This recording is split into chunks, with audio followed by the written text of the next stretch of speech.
ദൈവവേദന നിന്റെ മുമ്പിൽ മതിലുകൾ ഉണ്ടാകും, ഞെരുക്കങ്ങൾ ഉണ്ടാകും, പ്രതിസന്ധികൾ ഉണ്ടാകും. ഇല്ലാതൊരു ജീവിതം അല്ല ഈ ജീവിതം. അതെല്ലാം ഉണ്ട്.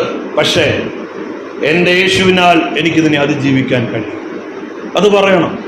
കടത്തെ ആ നിലയിൽ കൈകാര്യം ചെയ്യും. രോഗമാണ് നിങ്ങളെ ബാധിച്ചിരിക്കുന്നത്, രോഗിയാണ് നിങ്ങളെങ്കിൽ, മരുന്നുകൾ കൊണ്ട് ഫലിക്കുന്നില്ല എങ്കിൽ, അല്ലെങ്കിൽ മരുന്നുകളുടെ പുറകെ പോയി നിങ്ങൾ മടുത്തുവെങ്കിൽ, നിങ്ങൾ പറയണം, 12 വർഷമായി ശരീരത്തിൽ നിന്ന് രക്തം പോകുന്ന ഒരു ബ്ലീഡ് ചെയ്തുകൊണ്ടിരിക്കുന്ന ഒരു സ്ത്രീ അവന്റെ തൊങ്ങൽ അങ്ങോട്ട് തൊട്ടിട്ട് അവള് തീരുമാനിച്ച സൗഖ്യമുണ്ടെങ്കിൽ അവനാണ് എൻ്റെ കർത്താവ്. അവൻ എൻ്റെ കൂടെ. എനിക്കവൻ സൗഖ്യം തരും. എനിക്കവൻ സൗഖ്യം തരും. എന്നെ അവൻ വിടുവിക്കും. എനിക്കവൻ സൗഖ്യം തന്നിരിക്കും. 118 സങ്കീർത്തനത്തിൽ പറയുന്ന പോലെ ഞാൻ മരിക്കയില്ല, ഞാൻ ജീവനോടെ ഇരുന്ന് കർത്താവിന്റെ പ്രവൃത്തി വർണ്ണിക്കും. 38 വർഷമായി വേദസ്ഥ കുളക്കടവില് അതെ നിരങ്ങിക്കൊണ്ടിരുന്നവനെ സൗഖ്യമാക്കിയവൻ എൻ്റെ കൂടെ ഉണ്ട്, എൻ്റെ കൂടെ ഉണ്ട്, എൻ്റെ കൂടെ, എൻ്റെ കൂടെ. ഞാൻ അവനെ ആരാധിക്കുന്നേ, ഞാൻ അവന്റെ മുഖത്ത് നോക്കിയാ പാടുന്നേ, ഞാൻ അവനെയാ സ്തുതിക്കുന്നേ. എന്നെ അവൻ സൗഖ്യമാക്കും. അവൻ എന്നോട് പറഞ്ഞിട്ടുണ്ട്, ഞാൻ നിന്നെ സൗഖ്യമാക്കുന്ന യഹോവയാണ്. അവന്റെ അടിപ്പിണരുകളാൽ എനിക്ക് സൗഖ്യമുണ്ടെങ്കിൽ സൗഖ്യം എൻ്റെ അവകാശമോ. എനിക്കത് കിട്ടിയേ പറ്റൂ, എനിക്കത് പ്രാപിച്ചേ പറ്റൂ. ഞാൻ ക്യാൻസറാൽ മരിക്കാനല്ല, ഞാൻ കിഡ്നി രോഗത്താൽ മരിക്കാനല്ല, ഞാൻ വാദത്താൽ തളരാനല്ല, എൻ്റെ കൈകൾ അതേ പക്ഷപാതം പിടിച്ച് തളർന്നു പോകാനല്ല. ഹല്ലേലൂയ. എനിക്ക് സഭാമധ്യത്തിൽ നിന്ന് കർത്താവിനെ സ്തുതിക്കാൻ എൻ്റെ ദൈവം എൻ്റെ സ്ഥിതി മാറ്റും. പറയണം. ആരും പഠിപ്പിക്കത്തില്ല, നാം പറയണം. ഹല്ലേലൂയ. എൻ്റെ കർത്താവ് എനിക്ക് സൗഖ്യം തരും. എൻ്റെ യേശു അവൻ ഇന്നലകളെ കൊടുത്തിട്ടുണ്ടെങ്കിൽ അതേ എബ്രായർ 13:8 പറയുന്ന പോലെ യേശു ക്രിസ്തു ഇന്നലെയും ഇന്നും എന്നേക്കും അനന്യനാണെങ്കിൽ അവൻ ഇന്നലെ ചെയ്തെങ്കിൽ കഴിഞ്ഞ നാളുകൾ ചെയ്തെങ്കിൽ ഇന്ന് എനിക്ക് വേണ്ടി ചെയ്യും. ഹല്ലേലൂയ. ചിലർക്ക് കുറ്റബോധം ഞാൻ ചെയ്തത് ശരിയായില്ല, ഞാൻ പറഞ്ഞു ശരി, എന്നോട് ദൈവം ക്ഷമിക്കത്തില്ല, ഞാൻ ആ കാര്യത്തിൽ ചെയ്തത് തെറ്റായിപ്പോയി, അമ്മായിയമ്മയോട് ചെയ്തത് ഞാൻ തെറ്റായിപ്പോയി, ഭർത്താവിനോട് ഞാൻ ചെയ്തത് തെറ്റായിപ്പോയി, ഞാൻ ആ സഹോദരനോട് ചെയ്തത് തെറ്റായിപ്പോയി, എൻ്റെ സഭയുടെ പാസ്റ്ററിനോട് അല്ലെങ്കിൽ ദേവദാസിയോട് ചെയ്തത് തെറ്റായിപ്പോയി, ഞാൻ പറഞ്ഞത് തെറ്റായിപ്പോയി, അല്ലെങ്കിൽ ഞാൻ അത് ആരും അറിഞ്ഞിട്ടില്ല പക്ഷെ തെറ്റായിപ്പോയി, അല്ലെങ്കിൽ എൻ്റെ മകനോട് അല്ലെ മകളോട് അല്ലെ എൻ്റെ അയൽവക്കക്കാരനോട് അതിന് പരിഹാരമില്ല. കുറ്റബോധത്താൽ നിറയപ്പെടുമ്പോൾ നിങ്ങൾ സക്കായിയെ ഓർക്കണം. ഹല്ലേലൂയ.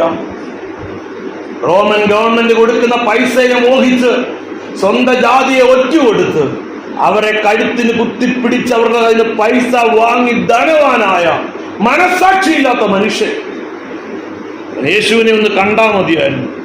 ഒരു പഴയ ജോലിക്ക് പോവാനാന്നിരുന്നേ. കാട്ടത്തി മരത്തിന്റെ മേളിൽ കയറിയവൻ കുള്ളനായതുകൊണ്ട് കാട്ടത്തി മരത്തിന്റെ മേളിൽ കയറിയതൊന്ന് കണ്ടേച്ചു പോകാനായിരുന്നേ. പക്ഷേ അവൻ കയറിയ കാട്ടത്തിയുടെ ചുവട്ടിൽ നിന്നുകൊണ്ട് അവന്റെ പേര് വിളിച്ചവനെ ഇറക്കി. അവന്റെ കൂടെ ചില മിനിറ്റുകൾ, ചില മണിക്കൂറുകൾ അവന്റെ വീട് വരെ നടന്നപ്പോൾ സക്കായുടെ ഹൃദയം പാറ പോലെ ഇരുന്ന ആ നാട്ടിലെ ഏറ്റവും പാപിയായി ലോകം വിധി എഴുതിയ മനുഷ്യൻ മാനസാന്തരത്തിന് യോഗ്യ ഫലം പ്രാപിക്കും നമ്മൾ കണ്ടു. ഹല്ലേലൂയ. അവസാനം അവന്റെ പാപങ്ങൾ ഏറ്റുപറഞ്ഞുകൊണ്ട് പരിഹാരം അവൻ പറയുമ്പോൾ ഇവനും അബ്രഹാമിന്റെ മകനാകിയാൽ ഈ വീടിന് രക്ഷ വന്നിരിക്കുന്നുവെന്ന് കർത്താവ് സർട്ടിഫൈ ചെയ്യുമ്പോൾ ആ ചുങ്കക്കാരന്റെ മനസ്സിനെ ഏതാനും മിനിറ്റ് കൊണ്ട് മണിക്കൂറുകൾ കൊണ്ട് ഹല്ലേലൂയ പരിപാവനമാക്കി തീർത്ത ഒരുവൻ എൻ്റെ ദൈവമാണ്. അവൻ എൻ്റെ കൂടെ ഉണ്ടെങ്കിൽ എൻ്റെ മനസ്സിന്റെ കുറ്റബോധമേ, കഴിഞ്ഞ നാളുകളിൽ എനിക്ക് ഒരിക്കലും തിരുത്താൻ പറ്റാത്ത പാപത്തിൽ ഞാൻ അഭിരമിക്കണ്ട, ഞാൻ അതെന്നെ ഓർത്ത് ദുഃഖിക്കണ്ട. എൻ്റെ കർത്താവ് എന്നോട് ക്ഷമിച്ചിരിക്കുന്നു. വ്യഭിചാരിണിയായ ഒരു മനുഷ്യ സ്ത്രീയെ അവിടെ വ്യഭിചാര കർമ്മത്തിൽ തന്നെ പിടിച്ചിട്ട് അവളെ മുന്നിൽ കൊണ്ട് നിർത്തിയിട്ട് എല്ലാവരുടെ കല്ലെറിയാൻ പറയുമ്പോൾ ഒറ്റ വാക്ക് പറഞ്ഞ് അവളെ രക്ഷപ്പെടുത്തിയവൻ അവനെയാണ് ഞാൻ ഇന്ന് കർത്താവ് എന്ന് പറഞ്ഞ് ആരാധിക്കുന്നതെങ്കിൽ മനസ്സിലെ കുറ്റബോധമേ, നീ പ്രാർത്ഥിച്ചിട്ട് എന്ത് കാര്യം, നീ ഇന്ന കാര്യം അന്ന് ചെയ്തില്ലേ എന്ന് പറഞ്ഞ് എന്നെ ഇടയ്ക്കിടയ്ക്ക് കുത്തുന്ന എന്റെ മനസാക്ഷിയെ പോ, നിനക്കെന്റെ ജയിക്കാൻ പറ്റത്തില്ല. പാപിയെ സ്നേഹിക്കുകയും പാപത്തെ വെറുക്കുകയും പാപം നീക്കുകയും ചെയ്യുന്ന ഒരുവനെയാ ഞാൻ ആരാധിക്കുന്നത്. ഹല്ലേലൂയ. അങ്ങനെയെങ്കിൽ ഞാൻ ഇക്കാര്യത്തിൽ ഇനി ഭാരപ്പെടണ്ട. അങ്ങനെ ഓരോന്നിനെ പറിച്ചു കളയണം. കുറ്റബോധം മൂലം ആ സമാധാനം പോയിരിക്കുന്നെങ്കിൽ ഇത് പറഞ്ഞ് പറിച്ചു കളയണം. സക്കായിയുടെ മാനസാന്തരത്തെയും വ്യഭിചാരിണിയുടെ മാനസാന്തരത്തെയും പറഞ്ഞു മാറ്റിക്കളയണം. രോഗത്താലാ വല്ലാതെ ഭാരപ്പെടുന്നതെങ്കിൽ, സമാധാനം പോയിരിക്കുന്നെങ്കിൽ, സന്തോഷിക്കാൻ കഴിയാതിരിക്കുന്നെങ്കിൽ അതിനെ സൗഖ്യമാക്കിയ കഥകളല്ല, സാക്ഷ്യങ്ങൾ, സൗഖ്യമാക്കിയ അനുഭവങ്ങൾ സ്വന്തത്തിലുണ്ട്. അതും കൂടെ ചേർത്ത് പറഞ്ഞ് അതിനെ തോപ്പിക്കണം. കടത്തെ കുറിച്ചാണെങ്കിൽ ദൈവം ചെയ്ത അത്ഭുതങ്ങൾ അങ്ങോട്ട് വർണ്ണിക്കണം. അത് പറയണം. വചനം കേട്ടിട്ട് ചെവിക്കിടക്കറ്റി അപ്പുറത്ത് വിടാനല്ല, അത് പറയണം. എന്നിട്ട് ഇങ്ങനെ ഓരോന്നിനെയായിട്ട് എന്ത് ചെയ്യണം? എടുത്ത് പുറത്ത് കളയണം. പുറത്ത് കളയുമ്പോൾ നമ്മുടെ മനസ്സ് ഫ്രീ ആയി. മനസ്സ് ഫ്രീ ആവുമ്പോ സന്തോഷം പ്രത്യേകം വിളിച്ചു വരുത്തണ്ട, അത് തന്നെ വന്നിരുന്നോളും. മനസ്സാദിയില്ല, ഭീതിയില്ല. ഹല്ലേലൂയ. എല്ലാ തരത്തിലുള്ള ഭയങ്ങളും നമ്മെ വിട്ടുപോകും. എല്ലാ തരത്തിലുള്ള ഭീതിയും നമ്മെ വിട്ടുപോകും. അങ്ങനെ വരുമ്പോ ഈ പൗലോസ് പറയുന്ന ഈ വാക്യം നമ്മുടെ മനസ്സിൽ ഉറയ്ക്കും: കർത്താവിൽ എപ്പോഴും സന്തോഷിപ്പിൻ. കാരണം എന്താ? സന്തോഷത്തെ തടസ്സപ്പെടുത്തുന്ന, സന്തോഷത്തെ തകർക്കുന്ന പലതും നമ്മുടെ അകത്തുണ്ട്. അതിനെ നാം പറിച്ചു കളഞ്ഞു. ഇനി സന്തോഷിക്കാം. എന്താ? കർത്താവിനാലേ വല്ലതും നടക്കൂ. കർത്താവ് ചെയ്തോളും, കർത്താവ് പ്രവർത്തിച്ചോളും. കർത്താവ് ഇപ്പൊ പ്രവർത്തിച്ചില്ലെങ്കിൽ കർത്താവ് ഒരു പരിഹാരം ഉണ്ടാക്കും. എനിക്ക് കഴിവില്ല, എനിക്ക് പ്രാപ്തിയില്ല, എന്നാൽ എന്റെ ദൈവം ശക്തനാണ്. എന്റെ ദൈവം ശക്തനാണ്. എന്റെ ദൈവത്താലെല്ലാം സാധ്യം. എന്റെ ദൈവത്താലെല്ലാം സാധ്യം. എന്റെ ദൈവത്താലെല്ലാം സാധ്യം. എന്റെ ദൈവത്താലെല്ലാം സാധ്യം. ആഴിമേൽ നടന്നു, അഗ്നിയിലിറങ്ങി, ആകാശം തുറന്ന സർവശക്തൻ. ആഴിമേൽ നടന്നു, അഗ്നിയിലിറങ്ങി, ആകാശം തുറന്ന സർവശക്തൻ. എല്ലാം സാധ്യം. എല്ലാം സാധ്യം. ഓ, എല്ലാം സാധ്യം. എല്ലാം സാധ്യം. രോഗമോ ദുഃഖമോ കഷ്ടമോ നഷ്ടമോ വിടുതൽ നൽകിടും നാഥൻ. രോഗമോ ദുഃഖമോ കഷ്ടമോ നഷ്ടമോ വിടുതൽ നൽകിടും നാഥൻ. ചിലർക്ക് തലമുറകളെ ഓർത്തായിരിക്കും ദുഃഖം. മോൻ കുടിയൻ ആരോടാ പറയുന്നത്? മോക്കിപ്പം വേറൊരു ബന്ധമുണ്ട്, ആരോടാ പറയുന്നത്? ഒരു വല്ലാത്ത കുടിയില പിള്ളേരായിരിക്കുന്നേ, പറയാൻ പറ്റുമോ ആരോടെങ്കിലും? മനസ്സിൽ ഭാരം പെടണം. അങ്ങനെ ഭാരം വന്നു കയറുമ്പോൾ പ്രാർത്ഥിച്ചാലും ഞാൻ എന്ത് ചെയ്യും? ഒരു മാറ്റവും. അപ്പം നീ ഓർക്കണം, ഗദരയിലൊരു മനുഷ്യൻ, മർക്കോസ് 5, അവനെ നാട്ടുകാർക്ക് വേണ്ട, വീട്ടുകാർക്ക് വേണ്ട ഒരു ചെറുപ്പക്കാരനാണ്. അവനെ ചങ്ങല കൊണ്ട് ബന്ധിച്ചാൽ ഉരുമിക്കളഞ്ഞിട്ട് നഗ്നനായിട്ട് കല്ലറയിൽ കിടക്കുന്നു. അവനെ തേടി എൻ്റെ കർത്താവ് എന്നൊരു വാക്ക് പറഞ്ഞപ്പോ ആ ഭൂതം പുറത്തിറങ്ങി. ആ കർത്താവിനെ ഞാൻ ആരാധിക്കുന്നു. ഒരിക്കൽ കർത്താവ് ആരോട് പറഞ്ഞു, ആരും അറിയരുത്, ഞാൻ ഒരു സ്ഥലത്ത് പോവാ, മറഞ്ഞിരിക്കാൻ ആഗ്രഹിച്ചു എന്നാ പറയുന്നത്. മറഞ്ഞിരിക്കാൻ ആഗ്രഹിച്ചു. സീദോന്റെ സ്ഥലത്ത്, സോരിന്റെയും സീദോന്റെ അതിരിൽ ചെന്ന് വിശ്രമിക്കാൻ പോയതായിരിക്കും. മറഞ്ഞിരിക്കാൻ ആഗ്രഹിക്കുമ്പോൾ മറ്റൊരു ജാതിക്കാരിയ, സുറഫോയിനിക്ക ജാതിക്കാരിയ ഒരു സ്ത്രീ കയറി എന്നിട്ട് പറയുക, അവൾ കയറി എന്നിട്ട് പറയാം, എൻ്റെ മകൾക്ക് ഭൂതോപദ്രവവും കഠിനമായി. കർത്താവ് പറഞ്ഞു, മക്കളുടെ അപ്പം എടുത്ത്, പക്ഷെ പറഞ്ഞു, ആ നായയുടെ മതി എനിക്ക്, മക്കളുടെ ഒന്നും വേണ്ട, യഹൂദ ജാതിയുടെ ഒന്നും വേണ്ട, ഒരു മേശപ്പുറത്ത് നിന്ന് തിന്നോട്ടെ. അതിൽ നിന്ന് തെറ്റി വീഴുന്ന അപ്പം ഉണ്ടല്ലോ, അപ്പത്തിന്റെ നുറുക്കുണ്ടല്ലോ, അത് നായ്ക്കുള്ള അവകാശം. അത് ഞന്നാ മതി ഇസ്രായേലിൽ കൂടി. അതിനാ കളിയാക്കിയതല്ല, ഇവളെങ്ങനെയുണ്ടെന്ന് അറിയാൻ പറഞ്ഞു. അവളുടെ വിശ്വാസം ഒന്ന് പുറത്തു കൊണ്ടിരിച്ചതാ, അവർക്ക് വേണ്ടി തന്നതാ അവിടെ. അതുകൊണ്ടാണ് എല്ലാവരോടും പറഞ്ഞ് എന്താ ആരും അറിയരുത്, ഞാൻ പറഞ്ഞിരിക്കാൻ പോകും. പക്ഷെ കർത്താവിന് അറിയാം അവള് വരുമെന്ന്. സർവ്വജ്ഞാനിയായ കർത്താവിന് അതറിയാം. അതുകൊണ്ട് സുറഫോയിനിക്ക ജാതിക്കാരിയായ സ്ത്രീ എന്ന് പറഞ്ഞപ്പോ ആദ്യം മക്കളുടെ അപ്പമെടുത്ത് ചെറുനായ്ക്കൊക്കെ കൊടുക്കാൻ പറ്റില്ല എന്ന് പറയുമ്പോഴും ചെറുനായ്ക്കൊരു അവകാശമുണ്ടെന്ന് പറഞ്ഞ് അത് പിടിച്ചെടുത്തെങ്കിൽ ആ നിമിഷത്തിൽ അവളുടെ മകളുടെ ഭൂതോപദ്രവം മാറിയെങ്കിൽ എന്റെ കുഞ്ഞിനെ ബാധിച്ചിരിക്കുന്ന, എന്റെ മകനെ ബാധിച്ചിരിക്കുന്ന, എന്റെ മകളെ ബാധിച്ചിരിക്കുന്ന ആ തെറ്റായ വഴികളും ബന്ധങ്ങളും മാറ്റാൻ എന്റെ ദൈവത്തിന് കഴിയും, എന്റെ ദൈവത്തിന് കഴിയും, എന്റെ യേശുവിന് കഴിയും. അതുകൊണ്ട് ഞാൻ കർത്താവിൽ സന്തോഷിക്കുമോ, എപ്പോഴും സന്തോഷിക്കുമോ. എന്നിട്ട് പൗലോസ് പറയുക, നിങ്ങളുടെ സൗമ്യത സകല മനുഷ്യരും അറിയട്ടെ. ഹല്ലേലൂയ. കടക്കാരന് കൊടുക്കാൻ കൈ കാശുണ്ടെങ്കിൽ നമുക്ക് ആരുടെയും മുമ്പിൽ തലവലിക്കണോ? എടുത്താൽ കൊടുത്താ പോലെ. രോഗിക്ക് എടുക്കാൻ കിംസും കഴിഞ്ഞ, എല്ലായിടവും കഴിഞ്ഞ, ശ്രീചിത്രയും കഴിഞ്ഞ, അമേരിക്കയെ കൊണ്ട് ചികിത്സിക്കാൻ പണം വീട്ടിലുണ്ട്, പ്രശ്നമുണ്ടോ? പോയാ പോലെ അല്ലേ? ഇതൊന്നും ഇല്ലാത്ത ആളെന്ത് ചെയ്യേണ്ടി വരും? ഇല്ലാത്ത ആള് അഹങ്കരിക്കാൻ പറ്റാതെ വരും, വാക്കിന് വാക്ക് പറയാൻ പറ്റാതെ വരും. എല്ലായിടത്തും എന്താ? വളരെ ശാന്തം. കാരണം എനിക്ക് വിടുതൽ എവിടുന്നേ ഉള്ളൂ. എൻ്റെ കർത്താവിനെ വേദനിപ്പിക്കുന്നതൊന്നും എൻ്റെ ചിന്തയിലോ പ്രവൃത്തിയിലോ വരാൻ പാടില്ല. അപ്പൊ നമ്മൾ അറിയാതെ നമ്മൾ ആരായി മാറും? ഇസ്രായേൽ സ്ത്രീയോടല്ല, സുറഫോയിനിക്ക സ്ത്രീയോടാ. അതിന്റെ കാരണം എന്ന് വെച്ച് കഴിഞ്ഞാൽ കർത്താവ് രക്ഷയ്ക്കായിട്ടാണ് വന്നെങ്കിലും കർത്താവ് വന്നിരിക്കുന്ന യഹൂദനായിട്ടാണ്. യഹൂദ ജാതിക്കാരെ സംബന്ധിച്ചുള്ള അവർ കർത്താവ് അങ്ങനെ ജാതിക്കാരോ മതമോ ഒന്നുമില്ല. പക്ഷേ കർത്താവ് വന്നിരിക്കുന്നത് യഹൂദനായിട്ടാണ്. യഹൂദന്മാരെ സംബന്ധിച്ചോളം ജാതികളെല്ലാം നായ്ക്കളാണെന്നാണ് അവർ പറയുന്നത്. ജാതികളെല്ലാം നായ്ക്കൾ, ഞങ്ങൾ അബ്രഹാമിന്റെ മക്കൾ, സ്വന്തം ജനം. അപ്പൊ അതുകൊണ്ട് കർത്താവ് ആ പ്രയോഗം പറഞ്ഞതേ ഉള്ളൂ. അങ്ങനെ അതായത് അതുകൊണ്ടാണ് കർത്താവ് ആ സ്ഥലത്ത് പോയിരിക്കും അവൾ വരുന്നത്. കാരണം ശമരിയയിലോട്ട് യഹൂദന്മാർ കടക്കാത്തതിന്റെ കാരണം അതാ. അവിടെ ഒക്കെ മറ്റ് ജാതിക്ക് അവരുടെ അടുത്തൊന്നും ഭക്ഷണം കഴിക്കാൻ കഴിയില്ല, അവരോട് മിണ്ടാൻ പാടില്ല. അതാണ് യഹൂദ റബ്ബിമാർ, പ്രത്യേകിച്ച് യഹൂദ മതത്തിലെ അതുപോലെ റബ്ബിയാ കർത്താവ് ഇങ്ങനെ അവരോടൊക്കെ സംസാരിക്കണം. ഇവൻ ശരിയല്ലെന്ന് പറയുന്നത്. കർത്താവിന് ജാതിയും മതമൊന്നുമില്ല.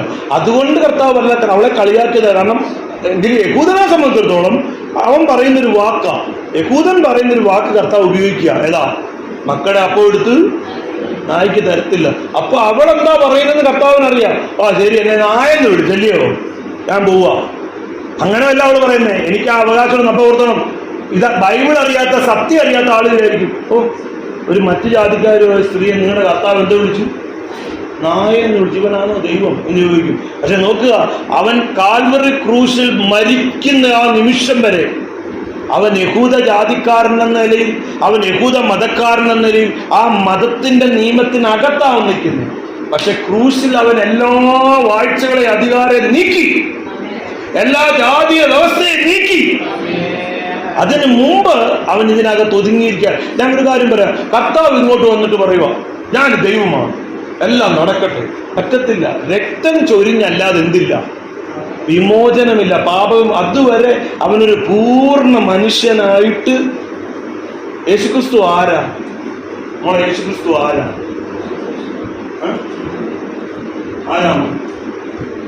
യേശുക്രിസ്തു ആരാ?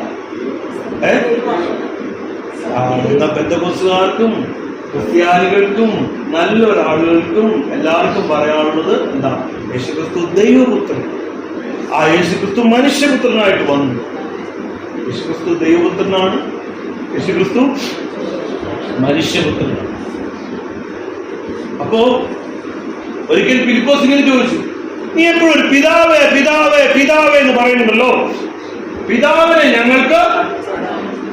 അപ്പൊ ചോദിച്ചെന്താ? ഞാൻ ഇത്ര നാൾ നിങ്ങളുടെ കൂടെ നടന്നിട്ടും ഇനിയും നിനക്ക് പിതാവിനെ കാണിച്ചു തരണോ? നീ എന്നടാ ഫിലിപ്പേ ഈ പറയുന്നേ? എന്നെ കണ്ടവൻ. അപ്പോഴും പറഞ്ഞില്ല ഞാൻ സാക്ഷാൽ ദൈവത്തിന്റെ പ്രതിരൂപം എന്ന് പറഞ്ഞില്ല. എന്താ പറയാത്തെന്നറിയാമോ? വന്നിരിക്കുന്ന ആരായിട്ടാ? മനുഷ്യപുത്രനായിട്ടാ. ഞെളിയാൻ പറ്റില്ല. മനുഷ്യന് അഹങ്കാരമുണ്ട്. മാറിന്ന് പറയാം ഞാൻ ആരാന്നറിയാമോ? ഞാനാ മറ്റേ ആള്. ഇതാ മനുഷ്യന്റെ അല്ലേ? വീട്ടുകാർ പറഞ്ഞത് ഞാൻ ഈ വീട്ടിൽ കിടന്ന് കലവും ചട്ടിയും തേക്കണ്ട. എന്റെ വീട് ഏതാണെന്നറിയാമോ? എന്റെ അപ്പൻ ആരാന്നറിയാമോ? എന്റെ ആങ്ങളമാരാരാ? ഇതൊക്കെയാ പറയുന്നത്. ഇവിടെ ഉപ്പും ചട്ട പോലും ഇല്ലാത്ത വീട്ടിൽ ഞാനാ ഇതെല്ലാം ഉണ്ടാക്കി, ഞാൻ ഏതുക എന്നിങ്ങനെ പറയും. എന്താ ആ ഞെളിയൻ അവിടുന്നുള്ള മനുഷ്യന്റെ സ്വഭാവം. യേശുവിന് ആ ഞെളിയനുണ്ടായിരുന്നില്ല. യേശു എന്താ അതുകൊണ്ടാ പൗലോസ് ഫിലിപ്പിയ ലേഖനം 2 ഇങ്ങനെ എഴുതുന്നേ, ദൈവത്തോടുള്ള സമത്വം മുറുകെ പിടിക്കാതെ അതേ വേഷത്തിൽ എന്താ പറഞ്ഞേന്ന് പറ. വേഷത്തിൽ അതിനകത്ത് എന്താ? വേഷത്തിൽ മാത്രം. അത് അമ്മ പറഞ്ഞു ശരി. വേഷത്തിൽ മാത്രം അവൻ ദൈവമാത്ത്. പക്ഷെ ദൈവമായിട്ട് പെരുമാറാൻ പറ്റത്തില്ല. കാരണം അവിടെ മനുഷ്യനായിട്ട് ഒന്ന് മരിക്കണം. ഇനി അവന്റെ ദൈവത്വം വെളിപ്പെട്ട ഒരു സ്ഥലമുണ്ട്. എവിടെന്നറിയോ? ക്രൂശിൽ. ഈ ക്രൂശിൽ കിടക്കുന്ന കർത്താവിനെ നോക്കിയേ, ശരീരത്തിൽ രക്തമുണ്ടോ? അതാ വഴി വെച്ച മൊത്തം പോയി. അതുകൊണ്ടാണ് പൊക്കാൻ വയ്യാതെ വന്നപ്പോ കുറേനക്കാരൻ സീമോൻ, ഇന്നത്തെ ബംഗാളി, ആഫ്രിക്കക്കാരനാ. ഇന്നത്തെ ബംഗാളികളെ പറഞ്ഞില്ല, ബംഗാളിയെ വിളി, അവനാ തേച്ചോളൂ, അവനാ പണി, അവനാ എത്ര മലയാളിയെ വിളിക്കരുത്, അവൻ പണിയത്തില്ല. അവന് വൈകുന്നേരം 5 മണിയാകുമ്പോൾ കയറി പോവാം. ബംഗാളിക്കാ കുഴപ്പമില്ല എന്ന് പറഞ്ഞാൽ ഈ ബംഗാളിയാ ആ കുറേനക്കാരൻ സീമോൻ. അവൻ വയലിൽ നിന്ന് കഷ്ടപ്പെട്ട് പണി കഴിഞ്ഞ് പറയാം, എടുക്കടാ ഈ കുരിശ്, ഇവനെ കൊല്ലാൻ പോവാ. യേശുവിന് നോക്കാൻ വയ്യ. യേശുവിന്റെ രക്തം മൊത്തം പോയി, അടിച്ച് കീറി എല്ലാം പോയി. എന്നിട്ട് ഈ ചുമപ്പിച്ച് അവിടെ കൊണ്ടുവന്ന് ക്രൂശിക്കണം. അതാ നിയമം അവരുടെ.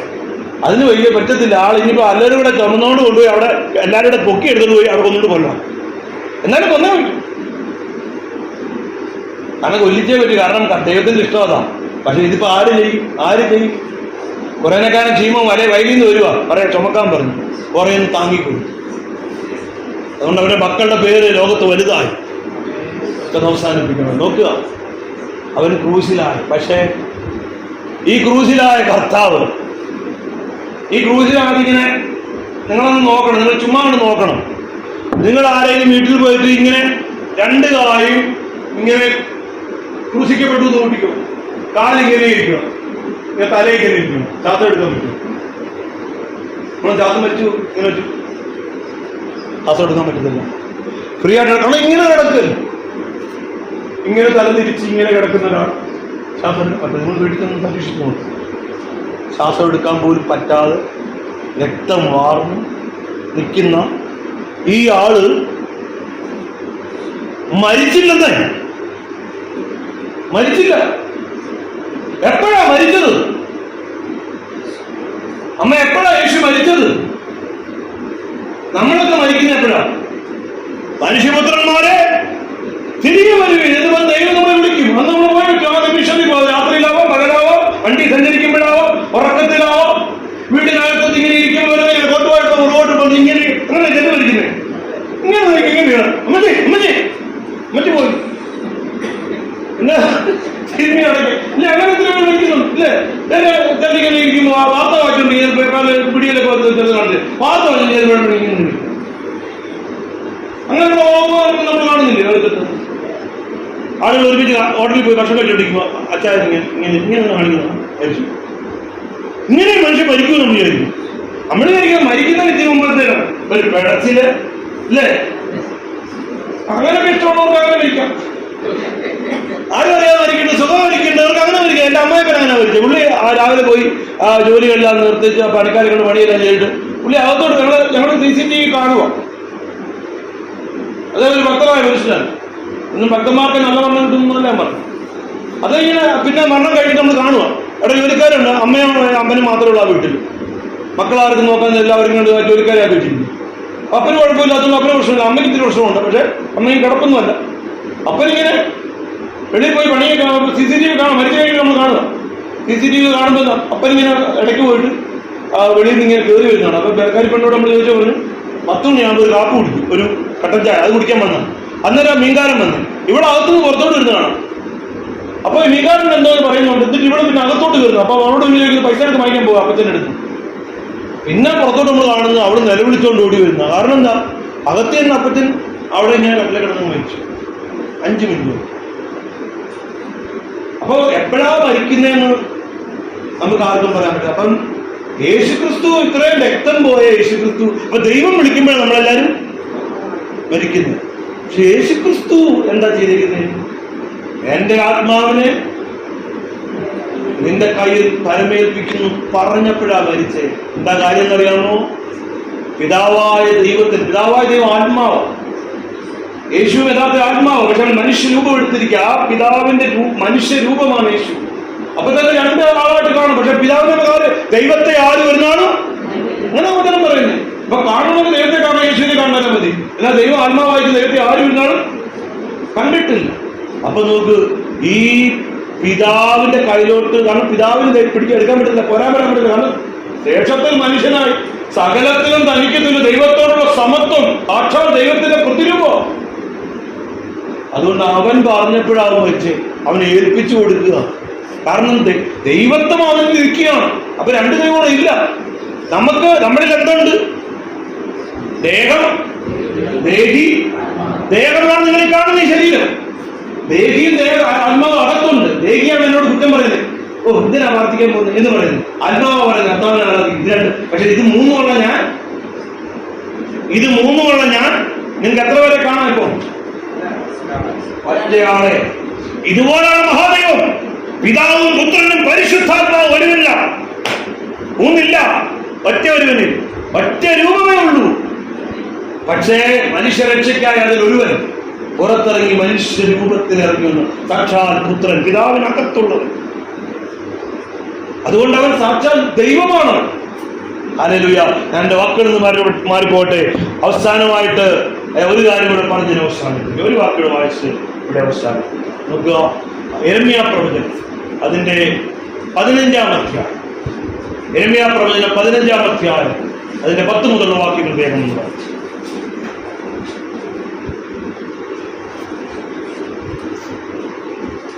യെരമ്യാ പ്രവചനം.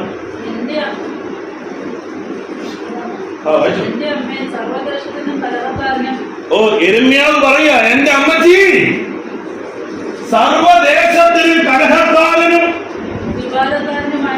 വിവാദക്കാരൻ ചെല്ലുന്നിടത്തെല്ലാം മുൻപിടിക്കാത്തവന്നുള്ള വാക്ക് കേൾക്കുന്നവനുമായ എന്നെ അന്ന് അമ്മ നീ പ്രസവിച്ചല്ലോ. എനിക്ക് കഷ്ടമാണ് എന്റെ ജീവിതം. ഞാൻ ആർക്കും പലിശയ്ക്ക് കൊടുത്തിട്ടില്ല, എനിക്കാരും പലിശ തന്നിട്ടുമില്ല. എല്ലാരും എന്നെ എന്തുവാ ശപിക്കുക, എന്നെ കണ്ണുനീരിന്റെ പ്രവാചകൻ എന്ന് വേദപുസ്തകം അടയാളപ്പെടുത്തുന്ന ഭക്തന്റെ കണ്ണീരാ. എന്റെ അമ്മച്ചി എന്നെ നിങ്ങൾ പ്രസവിച്ചല്ലോ. ദേശക്കാർക്ക് മുഴുവൻ വേണ്ടാത്തവനായ, അല്ലേ? നമുക്കൊക്കെ തോന്നുന്നു, അല്ലേ? നമ്മൾ പ്രാർത്ഥിച്ചു പോലും എല്ലാവർക്കും നമ്മളെ കുറിച്ച് കുറ്റമേ പറയാനും, നമ്മൾ നന്മയില്ലാതെ ആളുകൾ ശരിയല്ലെന്ന് പറഞ്ഞിട്ടില്ല. യെരമ്യാവ് പറയാ, ഈ പുള്ളി പണ്ട് പറഞ്ഞതാ, 1-ാം അധ്യായത്തിന്റെ 4 മുതൽ വായിക്കുമ്പോ, ഞാൻ ബാലനാണ്, എന്നെ ഇതിന് അയക്കരുത്. അതെനിക്ക് നേരത്തെ പറഞ്ഞ് ഓടിച്ചു പോവാ, എന്നെ അയക്കരുത്. നീ ബാലനെന്ന് നീ പറയരുത്. നിന്റെ അമ്മയുടെ ഉദരത്തിൽ നീ ജനിക്കുന്നതിന് മുമ്പ് ഞാൻ നിന്നെ ജാതികളുടെ പ്രവാചകനായി വെച്ചിരിക്കാം. ആ കൊച്ചു ചെറുക്കനാണ് ഇപ്പൊ നിലവിളിക്കുന്നത്. എന്റെ അമ്മച്ചി ഞാൻ ആർക്കും പലിശയ്ക്ക് കൊടുത്തിട്ടില്ല, പലിശ ആരും എനിക്ക് തന്നിട്ടുമില്ല. പക്ഷെ എല്ലായിടത്തും ഞാൻ ആരാ? കലഹക്കാരനാ. എല്ലാവർക്കും എന്നെ ശപിക്കുക. വായിച്ചടുത്ത് കർത്താവ് അങ്ങനെ ഒരു കാര്യം പറയുമോ? എടാ യിരെമ്യാവേ, നിന്റെ ജീവിതത്തിൽ പരാജയങ്ങളാണെന്ന് പറയാനുണ്ടെങ്കിലും ഞാൻ നിന്നോട് പറയുക, ഞാൻ നിന്നെ നന്മയ്ക്കായി രക്ഷിക്കും നിശ്ചയം. അടുത്തവാക്യം, അനർത്ഥകാലത്ത് കഷ്ടകാലത്തും ശത്രു നിന്റെ മുന്നിൽ വന്ന് യാചിക്കുമടാ മോനെ. ആ രീതിയിൽ നിന്റെ അവസ്ഥ ഞാൻ മാറ്റും. ഹല്ലേലൂയ. എന്നിട്ട് കുറെ കാര്യങ്ങൾ ഇങ്ങോട്ട് പറയുന്നുണ്ട് തുടർന്നുള്ള വാക്യത്തിൽ. എന്നിട്ട് അവസാനം പറയുന്നുണ്ട്, അത് പറഞ്ഞ് നിർത്താം. അത് പറയുന്നുണ്ട്, എന്താ പറയുന്നോ അതിന്റെ 19-ാമത്തെ വാക്യം എന്ന് പറയുന്നു, യിരെമ്യാവേ നീ ഒരു കാര്യം മാത്രം ചെയ്താൽ. അതുകൊണ്ട് ദൈവം നിന്നോട് ഇങ്ങനെ പറയുന്നു, നീ ഇങ്ങനെ ചുമ്മാതെ പയ്യ പദം പറഞ്ഞിരിക്കാതെ, ഞാൻ പ്രാർത്ഥിച്ചെന്തോ പ്രയോജനം? കടം കയറി വരുക, എല്ലാം ഒരാൾ നമ്മുടെ കൂടെ നിൽക്കുന്നില്ല, അതേ എല്ലാവരും നമുക്ക് അനുസരണക്കേടാ, എല്ലാം ഇങ്ങനെ പറഞ്ഞിട്ട് നീ അങ്ങനെ അതൊക്കെ വിടുന്നു. ആ പറച്ചിലൊക്കെ നിർത്ത. നീ ഒന്ന് മടങ്ങി വന്ന്, നിനക്ക് ചില കുഴപ്പങ്ങളുണ്ട്, വലിയ കുഴപ്പമില്ല, അതൊക്കെ ശരിയാക്കാനുണ്ട്. നീ മടങ്ങി വന്ന് ഞാൻ നിന്നെ പിന്നെ അങ്ങ് ശക്തീകരിക്കാൻ പോവാ, നിന്നെ ഞാൻ കൈക്കൊള്ളു. അടുത്ത വാക്യം, എടാ നിന്റെ വേദനയുടെ ആധിക്യത്തിൽ, നിന്റെ സങ്കടത്തിന്റെ ആധിക്യത്തിൽ നീ പറയുന്ന കുറെ വാക്ക് മൂലമായി എനിക്ക് പ്രവർത്തിക്കാൻ കഴിയാതെ പോകുന്നത്, നീ അധമമായത് അശുദ്ധമായത് ഒഴിച്ച് ഉത്തമമായത് പ്രസ്താവിച്ചാൽ നിന്റെ വായു എന്റെ വായു ഒന്നാണ്. ഞാൻ എന്തെങ്കിലും പറഞ്ഞാൽ നടക്കുമല്ലോ, ഞാൻ ദൈവമല്ലേ, ഞാൻ പറഞ്ഞാൽ നടക്കുമല്ലോ. അങ്ങനെയെങ്കിൽ നീ പറയുന്നതും നടക്കും. ഹല്ലേലൂയ. ഒരു വാക്യം വായിച്ച് നിർത്തുക. നമ്മളിപ്പോ വായിച്ചുകൊണ്ടിരുന്ന ഫിലിപ്പിയ ലേഖനത്തിൽ നമുക്ക് എല്ലായിടത്തും കർത്താവ് കൂടെ കൂടെ ഇരിക്കണമെന്നില്ല നമ്മൾ പറഞ്ഞുകൊണ്ടിരിക്കുന്നത്. അതിന്റെ 7, 8, 9 കൂടെ വായിച്ച് നമുക്ക് ഇന്നത്തെ യോഗം അവസാനിപ്പിക്കാം.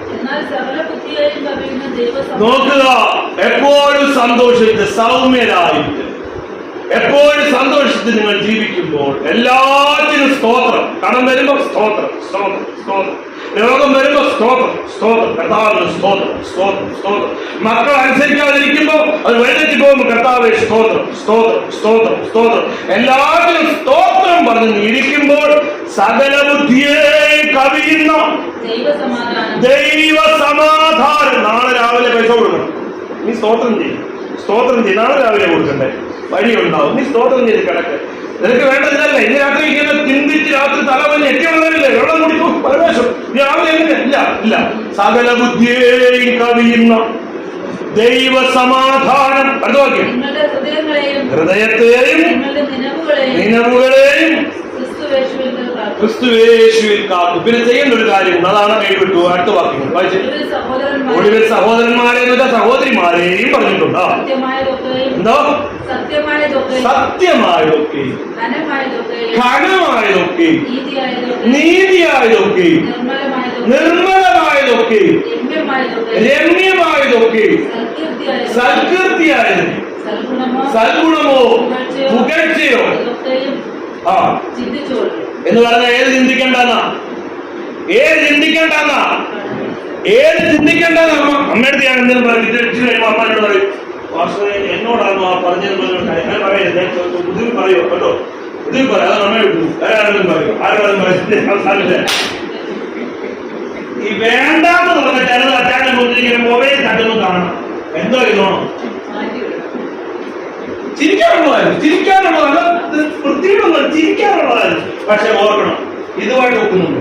സൽഗുണമായത്, ഘനമായത്, നീതിയായത്, അതേ പുകഴ്ച അതാണ്. അല്ല, ചിരിക്കാന് അമ്മായിയമ്മയ്ക്ക് ദൂരം എടുക്കുന്ന അത് വേറെ ആൾക്ക് ഒരാൾ ഉന്തിരിടുന്നതാണ്.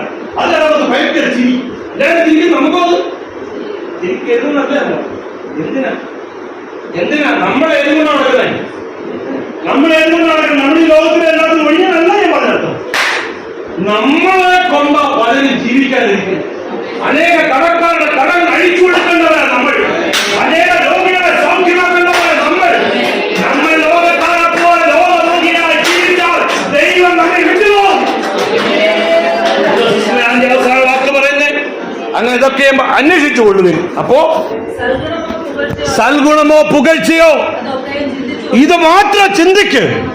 വായിച്ചോ.